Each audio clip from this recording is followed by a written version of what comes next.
আসসালামু আলাইকুম ভাই ব্রাদার, সকলের কি অবস্থা? আশা করি আলহামদুলিল্লাহ ভালো আছেন গাইস। আল্লাহর রসির সম্মতে আমি আলহামদুলিল্লাহ ভালো আছি।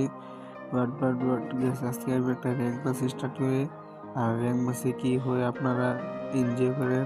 তো আমি তো এখানে একটা প্লেয়ার দেখছিলাম, এই প্লেয়ারটা পলাতে কেমন হয়ে গেছে কিছু কারণে। তো আবার দ্বিতীয়বারের মতো স্টার্ট করে দিই। আর সবচেয়ে বড় কথা হলো, আপনারা যারা যারা আমার চ্যানেলে নতুন আছেন অবশ্যই চ্যানেলটাকে সাবস্ক্রাইব করে আমার পাশে থাকবেন, আমি যেন সামনের দিকে আগায় যেতে পারি। এই চ্যানেলে আমার অনেক স্বপ্ন, অনেক আশা, ইনশাল্লাহ আপনারা পূরণ করে দিবেন। তো আপনারা পুরো ম্যাচ এনজয় করতে থাকেন।